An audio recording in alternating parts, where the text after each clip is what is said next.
Hello student, हम class 9 की science का सेकंड चैप्टर पढ़ रहे हैं। तो इसमें आज हम पढ़ेंगे सबसे पहले एलिमेंट्स और कंपाउंड्स के बारे में। What is the difference between elements and compound. तो सबसे पहले आपको एलिमेंट्स के बारे में बताते हैं।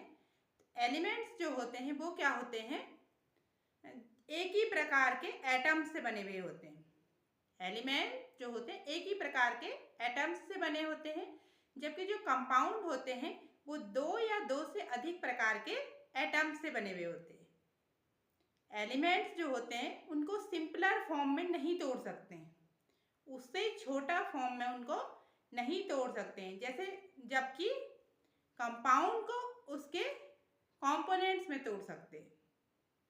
ठीक है। तीसरा जो प्रॉपर्टी है, तो जो एलिमेंट्स होते हैं,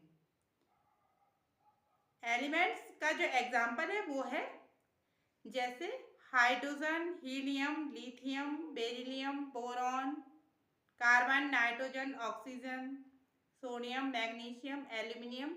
जितने भी पीरियोडिक टेबल में, आप आगे पीरियोडिक टेबल पढ़ेंगे तो पीरियोडिक टेबल में जितने सारे जो भी हैं, जितने भी आपको मिलेंगे वो सारे एलिमेंट्स हैं, जबकि जो कंपाउंड होते हैं वो एलिमेंट से मिलकर बनते हैं।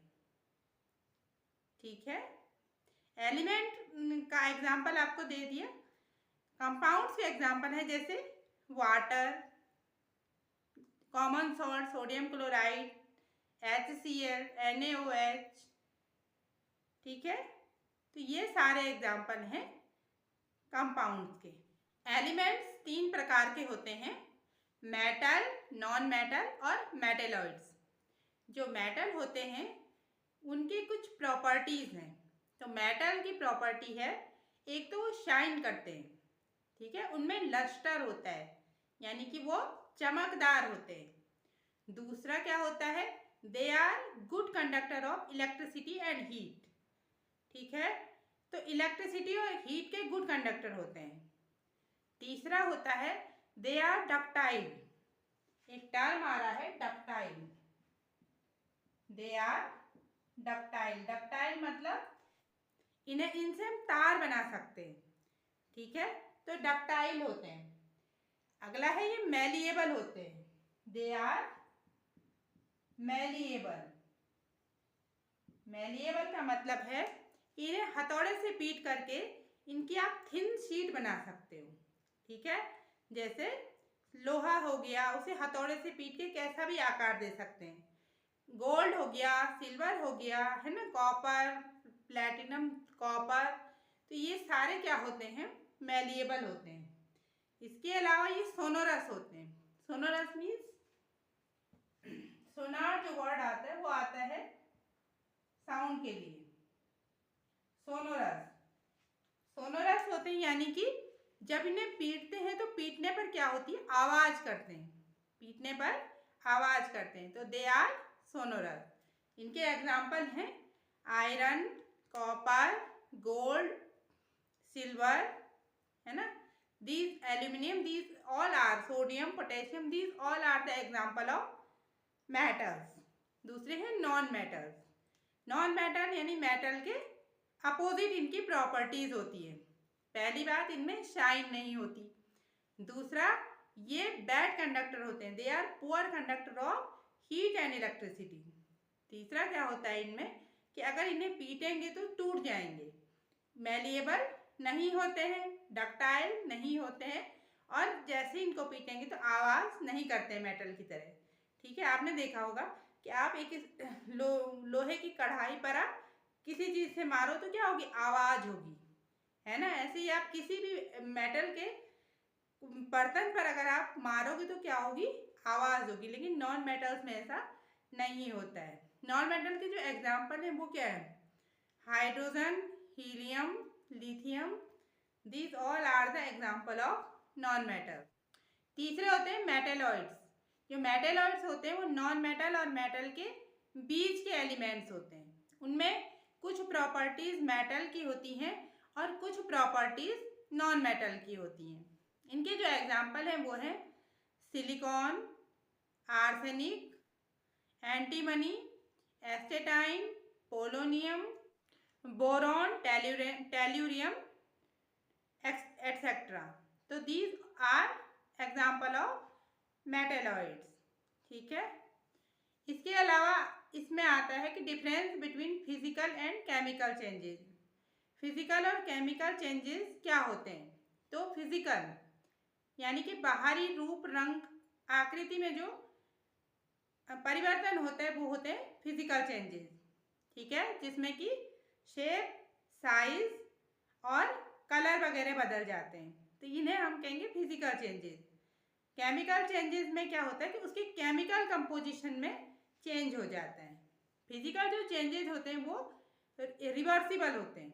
ठीक है, अगर आप कंडीशंस में चेंज कर दोगे तो जो फिजिकल चेंजेस होते हैं वो रिवर्सिबल होते हैं, but chemical changes are not reversible. ठीक है, जो फिजिकल चेंजेस होते हैं उसका एग्जांपल है जैसे कि पानी का जो है फॉर्म, स्टेट्स बदलना। पानी क्या होता है, वेपर्स में बदलता है, स्टीम में, और पानी आइस में बदलता है। ठीक है, तो पानी का जो है वो स्टेट्स बदलना एक एग्जांपल है फिजिकल चेंजेस का। ठीक है, कागज़ को आप फाड़ देते हो, उसके कितने भी टुकड़े कर देते हो, ठीक है, तो वो फिजिकल चेंज है। मोम का पिघलना, वैक्स को पिघला देते हो तो क्या है, वो फिजिकल चेंज होता है। फिजिकल चेंज में क्या होता है कि उसके कंपाउंड्स में, उसके कंपोनेंट्स में, किसी भी पदार्थ के कंपोनेंट्स में कोई फर्क नहीं पड़ता है। ठीक है, अगर पानी बर्फ भी बन जाता है तो भी उसका जो मॉलिक्यूलर फार्मूला होगा वो H2O ही होगा, और अगर पानी को स्टीम में भी चेंज करते हैं तो भी उसका मॉलिक्यूलर जो फॉर्मूला होगा वो H2O होगा। ठीक है, लेकिन केमिकल चेंजेस में क्या होता है कि दो रिएक्टेंट्स आपस में क्या करते हैं, रिएक्शन करते हैं और एक नया प्रोडक्ट बनाते हैं। जो नया प्रोडक्ट होगा उसकी जो प्रॉपर्टीज होती हैं वो बिल्कुल अलग होती हैं, तो उसकी जो मदर जो रिएक्टेंट्स हैं उनसे उसकी कुछ भी प्रॉपर्टीज नहीं मिलेंगी, वो एकदम अलग प्रोडक्ट बनता है। ठीक है, तो ये अंतर हो गया फिजिकल और केमिकल चेंजेस में। केमिकल चेंज के एग्जाम्पल हैं जैसे लकड़ी का जल जाना। अगर आप लकड़ी को काटते हो और उससे बहुत सारी चीज़ें बनाते हो, ठीक है, बेड बनाते हो, चेयर बनाते हो, तो वो सारे के सारे क्या हैं, जितनी भी आप लकड़ी से चीज़ें बनाते हो उसके शेप बदल करके, उसको काट पीट करके, तो वो सारे फिजिकल चेंजेस हैं। लेकिन अगर आप लकड़ी को जला देते हो तो वो क्या है, केमिकल चेंज है। ठीक है, क्योंकि जब लकड़ी को जलाओगे तो क्या होगा, एक तो बर्न हो रहा, बर्निंग जो प्रोसेस है वो केमिकल प्रोसेस है, उसमें कार्बन डाइऑक्साइड गैस प्रोड्यूस होती है, और जब बचेगी जो राख होगी, और राख की जो प्रॉपर्टी होगी वो टोटली डिफरेंट होगी। ठीक है, तो ये केमिकल चेंज है। कई बार क्वेश्चन आता है कि मोमबत्ती का जलना ये फिजिकल चेंज है या केमिकल चेंज है? तो मोमबत्ती का जलना, उसमें क्या हो रहा है, फिजिकल चेंज भी हो रहा है और केमिकल चेंज भी हो रहा है। जब मोम पिघलती है तो वो फिजिकल चेंज है, लेकिन जो बत्ती जल रही है वो केमिकल चेंज है, क्योंकि उसके जलने से जो है वो कार्बन डाइऑक्साइड गैस बनती है। ठीक है, तो ये इसका आंसर होगा। तो आई होप कि आपको ये दोनों चीज़ें समझ में आ गई होंगी कि what is the difference between physical and chemical changes. ठीक है, तो ये छोटी छोटी इसमें बातें हैं। एक आता है कि कंपाउंड्स और मिक्सचर में क्या फ़र्क होता है। What is difference between compounds and mixture. तो कंपाउंड्स तो क्या होते हैं, जैसे H2O, NaCl, NaOH, these all are the example of compounds. Mixture क्या है, दो चीज़ों को मिक्स कर दो आप, ठीक है, किसी भी क्वांटिटी में मिक्स कर दोगे वो मिक्सचर कहलाएंगे। अगर आपने चीनी और नमक को मिक्स कर दिया, चीनी और नमक को मिक्स कर दिया तो वो भी मिक्सचर है। ठीक है, और आप किसी भी चीज़ को मिक्स कर दो, आप रेत और बुरादे को मिक्स कर दो, वो मिक्सचर है। आप पानी में जो है वो किसी भी मात्रा में जो है वो चीनी नमक घोल दो, वो एक मिक्सचर है।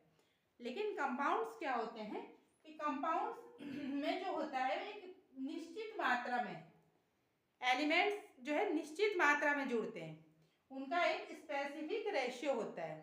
यानी H2O में देखें तो दो एटम हाइड्रोजन के होंगे और एक एटम ऑक्सीजन का होगा। तो अगर हम अपनी मनमर्जी से इसमें 2 एटम हाइड्रोजन और 2 एटम ऑक्सीजन नहीं ले सकते हैं। तो जो कंपाउंड्स होते हैं उनका एक फिक्स रेशियो होता है, जबकि मिक्सचर आप किसी भी तरह से कुछ भी मिला लोगे तो मिक्सचर कहलाएगा। ठीक है, कंपाउंड्स को आप केवल केमिकल प्रोसेस से ही इसके कंपोनेंट्स को अलग कर सकते हो। अगर आपको H2O में से हाइड्रोजन ऑक्सीजन को अलग करना होगा तो इसके लिए आपको क्या करना पड़ेगा, केमिकल प्रोसेस का यूज करना पड़ेगा। जबकि किसी भी मिक्सचर से आप उसके कंपोनेंट्स को फिजिकल मेथड द्वारा अलग कर सकते हो, यानी कि छान करके या इवेपोरेट करके इस तरह से आप उन्हें अलग कर सकते हो। ठीक है, तो ये अंतर हो गया कंपाउंड एंड मिक्सचर में। तो ये आपका लास्ट टॉपिक था। इसमें मिक्सचर में क्या होता है कि जितनी भी चीज़ें मिलाई हुई होती हैं, जितनी भी चीज़ें उसमें मिक्स होती हैं, तो मिक्सचर में उन सब की प्रॉपर्टीज शो होती हैं। ठीक है, माना उसमें चीनी है, नमक है या कुछ और है, तो उनकी भी अपनी अपनी प्रॉपर्टीज जो होंगी वो शो होंगी। बट जो कंपाउंड्स होते हैं उसमें जितने भी क्या होते हैं एलिमेंट्स होते हैं उनकी अलग अलग प्रॉपर्टी शो नहीं होती है, बल्कि वो जो अलग से जो भी कंपाउंड बना है उसकी अपनी एक क्या होती है, जैसे H2O है तो उसकी अपनी स्पेसिफिक प्रॉपर्टी होगी। हाइड्रोजन भी गैस है, ऑक्सीजन भी गैस है, लेकिन H2O यानी कि पानी एक लिक्विड फॉर्म में रहता है। रूम टेम्परेचर पर जनरली पानी लिक्विड फॉर्म में होता है, उसमें न तो हाइड्रोजन की प्रॉपर्टी शो करता है और न ही ऑक्सीजन की करता है। ठीक है, तो ये भी एक अंतर है। एक इसमें टर्म रह गया था एलॉयज। तो एलॉयज जो होते हैं वो भी एग्जाम्पल है मिक्सचर के। ठीक है, तो एलॉयज जो होते हैं, एलॉयज क्या होते हैं, वो मेटल्स, दो या दो से अधिक मेटल्स या मेटल और नॉन मेटल के क्या होते हैं, मिक्सचर होते हैं। ठीक है, उसमें एलॉयज में 2 मेटल या 2 से ज़्यादा भी मेटल्स हो सकते हैं, या एक मेटल एक नॉन मेटल, इस प्रकार से मिक्सचर होता है।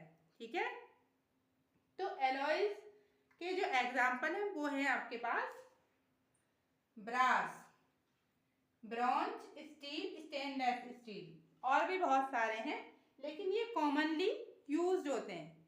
ठीक है, आपने सुने होंगे, आपके घरों में भी ये सब यूज होते हैं। तो जो ब्रास है वो कॉपर और जिंक का क्या है, मिक्सचर है। ब्रॉन्ज है कॉपर और टिन का मिक्सचर, Sn जो है वो टिन का सिंबल है। स्टील है आयरन और कार्बन का, आयरन है एक metal and carbon is a non metal. Stainless steel carbon, iron, chromium और निकिल का मिक्सचर है। ठीक है, इसे मिक्सचर इसलिए कहते हैं क्योंकि ये क्या होते हैं, इनमें जो भी इनके कंपोनेंट्स होंगे, जितनी भी चीजें इसमें मिक्स करी हैं, सभी की प्रॉपर्टीज को शो करते हैं। ठीक है, तो इन्हें कहते हैं एलॉयज। तो ये लेसन भी आपका कंप्लीट हो चुका है। इसमें अगर आपको कुछ भी पूछना है या कोई भी आपकी क्वेरीज है तो आप पूछ सकते हैं। मिलते हैं नेक्स्ट क्लास में। Thank you.